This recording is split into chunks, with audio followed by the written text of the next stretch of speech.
সুপ্রিয় দর্শক, আসসালামু আলাইকুম। সবাইকে স্বাগত জানাচ্ছি চ্যানেল আইয়ের নিয়মিত আয়োজন কাকাতোয়া এজেন্সি ইউএসএ ট্যাক্স অ্যাকাউন্টিং প্রোগ্রামে। আমি ফাবিয়া নিসা, চ্যানেল আইয়ের নিউ ইয়র্ক স্টুডিও থেকে, এবং আমাদের সাথে আছেন আমাদের নিয়মিত অতিথি আইআরএস এনরোল এজেন্ট জনাব পারভেজ কাজী। কেমন আছেন? জি, ভালো আছি। আপনি ভালো? জি ভালো। আমাদের স্টুডিওতে আসতে কোনো সমস্যা হয়নি তো? না। আজকের অনুষ্ঠানটা আমি সাজাতে চাচ্ছি এভাবে, আমরা একটু সেলফ এমপ্লয়েড ট্যাক্স নিয়ে কথা বলতে চাচ্ছি। এটা নিয়ে যদি একটু ডিটেলস আমাদের দর্শকদের জানাতেন। সেলফ এমপ্লয়মেন্ট ট্যাক্স প্রথমে আমাদেরকে বুঝতে হবে এটা কম্বিনেশন অফ দুটো ট্যাক্স।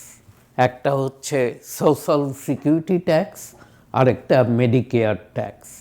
এই দুটোর কম্বিনেশনে 15.3% আপনার সেলফ এমপ্লয়মেন্টের উপরে আপনি যেই ট্যাক্স পে করে থাকেন সেটাকেই আমরা বলে থাকি সেলফ এমপ্লয়মেন্ট ট্যাক্স। আমাদের প্রিপেয়ারারদের ভাষায় আমরা এটাকে ফাইকা ট্যাক্সও বলে থাকি, FICA। এখন প্রশ্ন হচ্ছে, তাহলে যারা W2-তে কাজ করেন অন্যের অধীনে অথবা কোনো একটা কোম্পানিতে, তারা কি এই ট্যাক্সটা পে করেন না? হ্যাঁ, তারাও পে করেন, কিন্তু এখানে পেমেন্টের ডিফারেন্সটা হচ্ছে তারা পে করে half of the self employment tax. তার মানে 15.3%-এর 7.65% তারা পে করে এবং 7.65% তাদের এমপ্লয়ার পে করে। আর যদি আপনি আপনার ওন এমপ্লয়ার হয়ে থাকেন, দেন 15.3% দ্য হোল ট্যাক্সটা আপনি পে করে থাকেন। এখন এই ট্যাক্সটা কিসের উপর পে করেন? On your net earnings. যারা সেলফ এমপ্লয়েড অথবা ইন্ডিপেন্ডেন্ট কন্ট্রাক্টর অথবা গিগ ওয়ার্কার অথবা যারা ক্যাশে কাজ করে সাদামাটা ভাষায়, ধরেন আমি যদি একটা উদাহরণ দেই, একজন উবার ড্রাইভার, উনি নিজের এমপ্লয়ার নিজেই, অতএব উনি সেলফ এমপ্লয়মেন্ট ট্যাক্সের আওতায় আসেন। এখন উনি সারা বছর কাজ করে, উদাহরণস্বরূপ বলছি, 100,000 উনি গ্রস আর্ন করেছেন। উনি কি 100,000-এর উপরেই সেলফ এমপ্লয়মেন্ট ট্যাক্স দিবেন? না, উনি নেট আর্নিংসের উপর, যেহেতু 100,000 থেকে ধরেন উনি গাড়ি ভাড়া করেছিল, সেখানে উনার 20,000 খরচ হয়ে গেছে, গাড়ির ইন্স্যুরেন্সে খরচ ছিল, গাড়ির রিপেয়ার্স অ্যান্ড মেইনটেনেন্সে, গ্যাসোলিনে, টোলস এবং নানাভাবে গাড়ির অন্যান্য যে খরচগুলো হয়েছে, শুধুমাত্র বিজনেস রিলেটেড খরচগুলো উনি ডিডাক্ট করতে পারবেন। উনি কি উনার ঘর ভাড়া ডিডাক্ট করতে পারবেন? না, উনি পারবেন না। শুধুমাত্র এই বিজনেসের জন্য, এই উবার চালাতে গিয়ে উনি যেই খরচগুলো করেছেন সেগুলো ডিডাক্ট করার পর যেটা থেকে যাবে নেট, আমি ধরে নিলাম উনার খরচ ছিল $60,000, $60,000, তো উনার নেট আর্নিংস হচ্ছে 40,000। উনি 40,000-এর উপরে এই সেলফ এমপ্লয়মেন্ট ট্যাক্সটা পে করবে, এবং এটা কিন্তু ফ্ল্যাট, সবার জন্য প্রযোজ্য।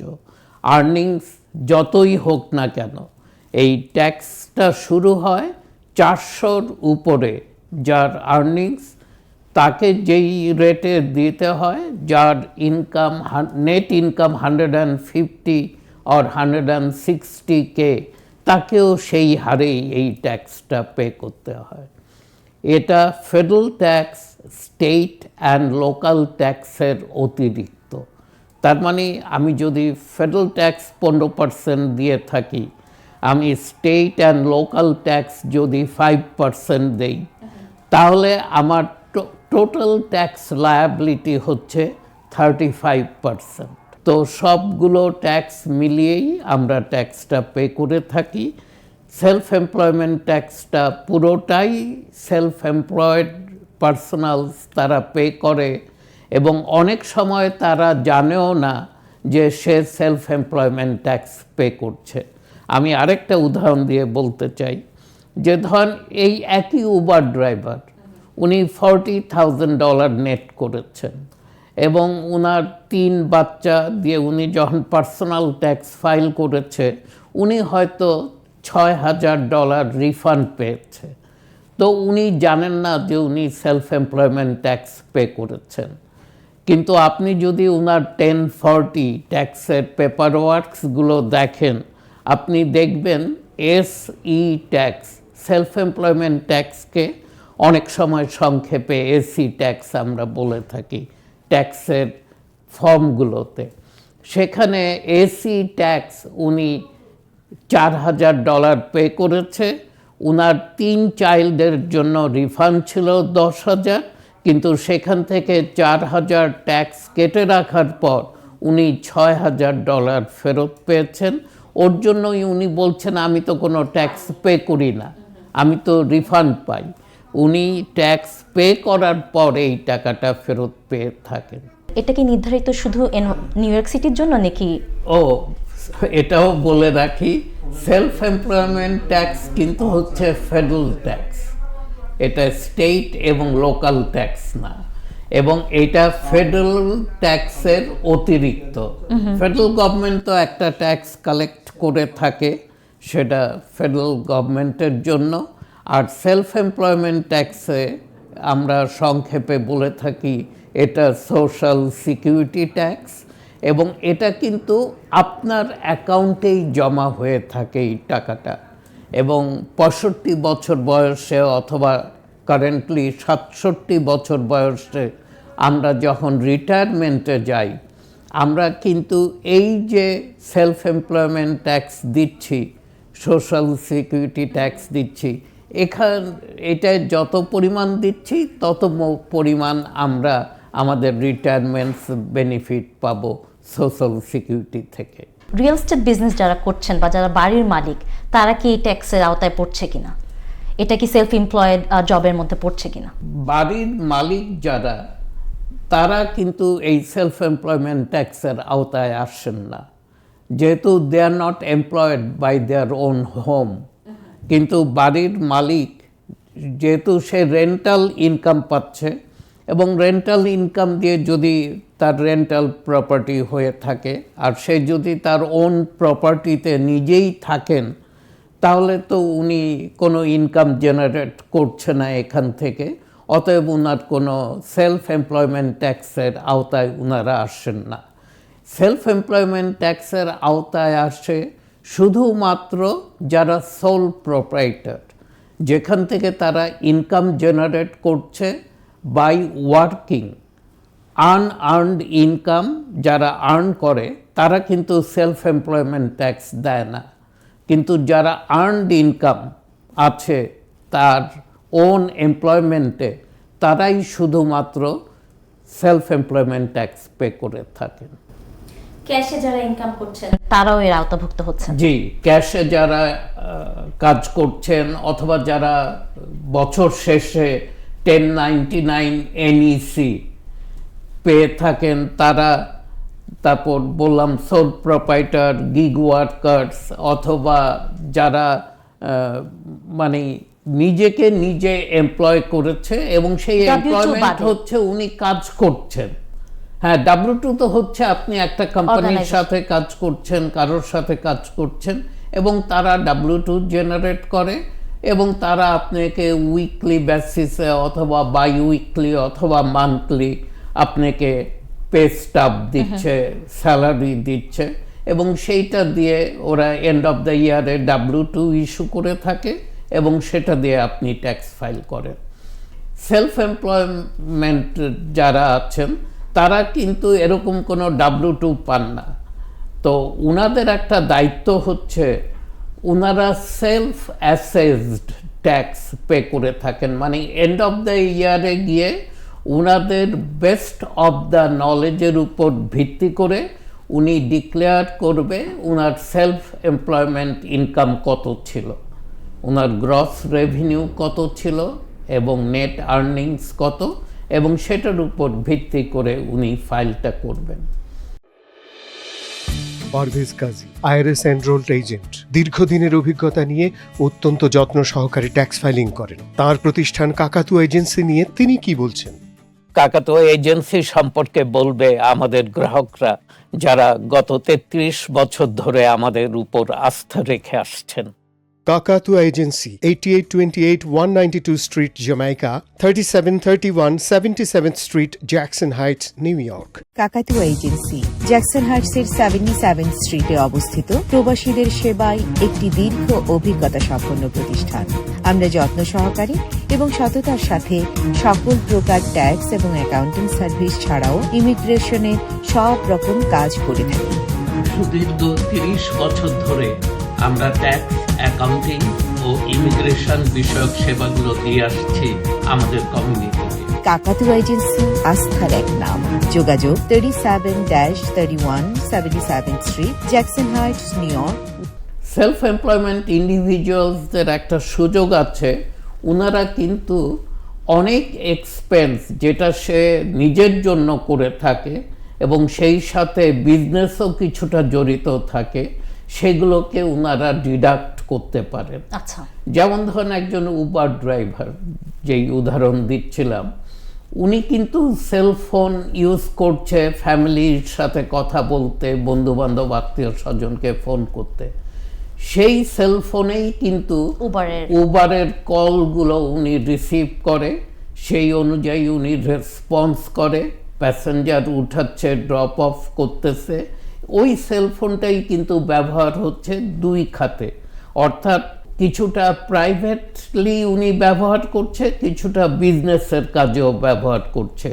এখানে ওনাকে ফিগার আউট করতে হবে কত পার্সেন্টেজ অফ টাইম উনি এটা বিজনেসের জন্য ব্যবহার করেন, এবং যদি এটা 50% হয় এবং সেই সেলফোনে উনার যদি বছরে 1200 টাকা খরচ হয়, উনি 600 টাকা ডিডাক্ট করতে পারেন।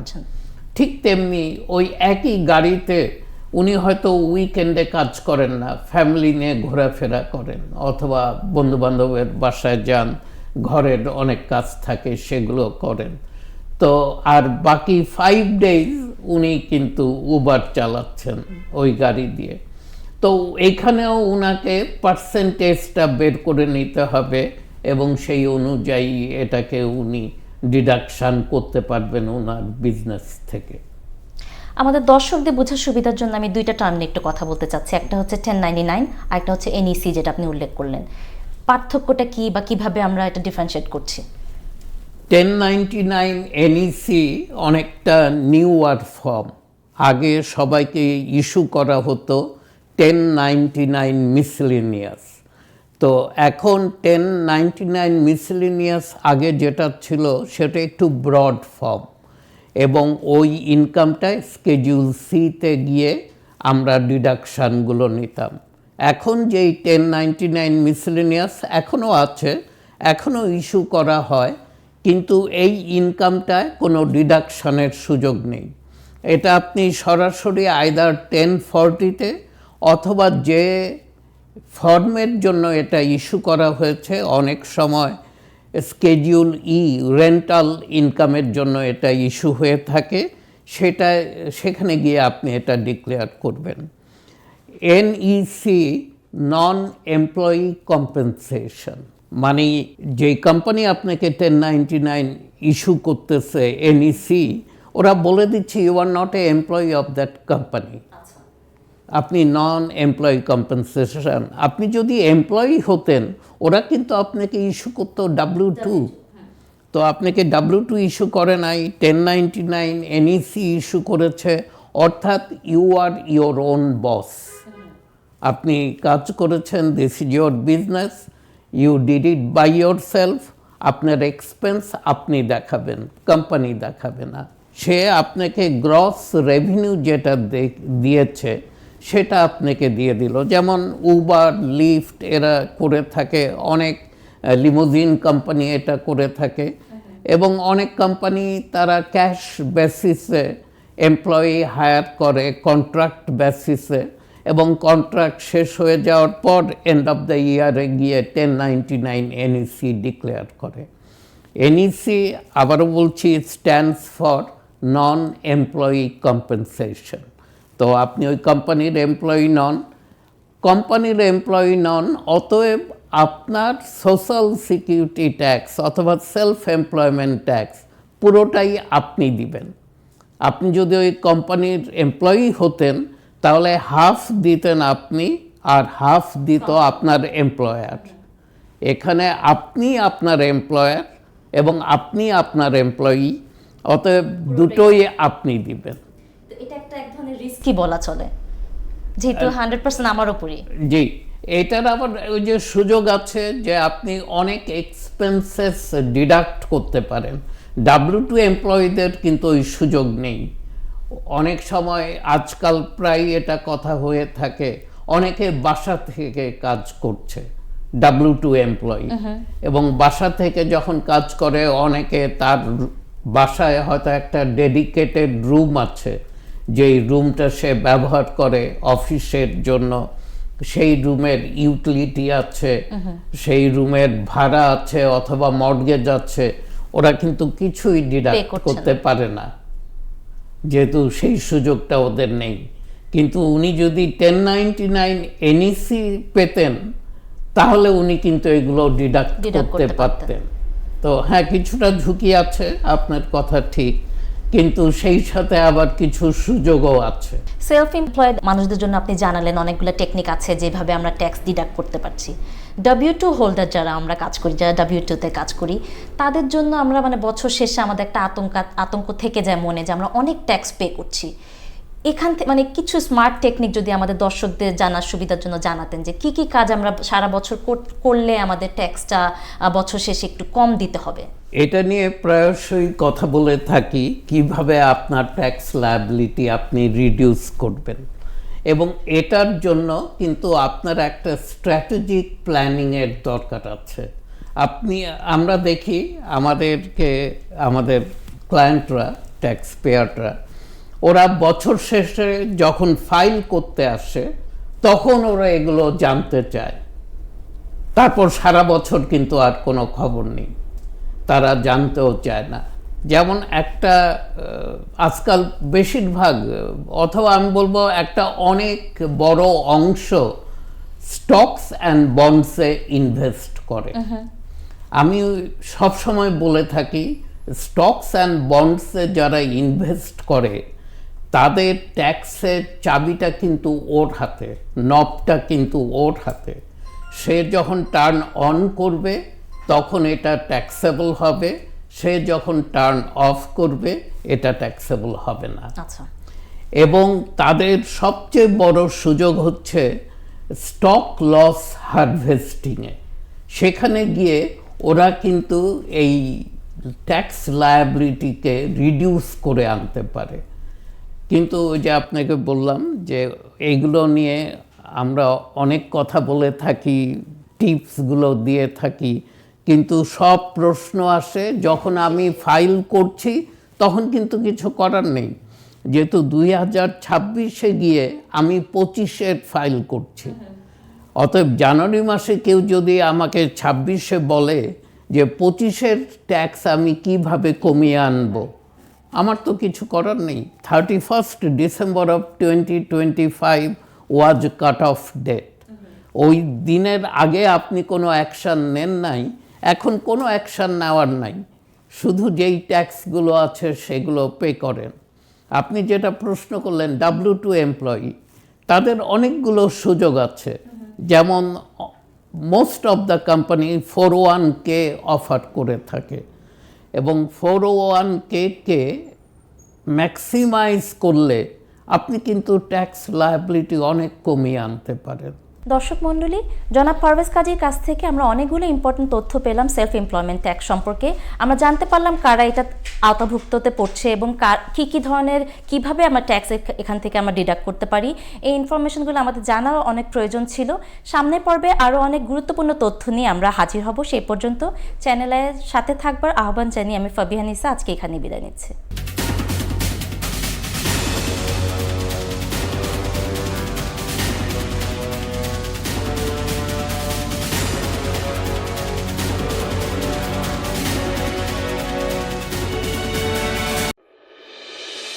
পারভেজ কাজী, আইআরএস এনরোলড এজেন্ট। দীর্ঘদিনের অভিজ্ঞতা নিয়ে অত্যন্ত যত্ন সহকারে ট্যাক্স ফাইলিং করেন। তার প্রতিষ্ঠান কাকাতুয়া এজেন্সি নিয়ে তিনি কি বলছেন?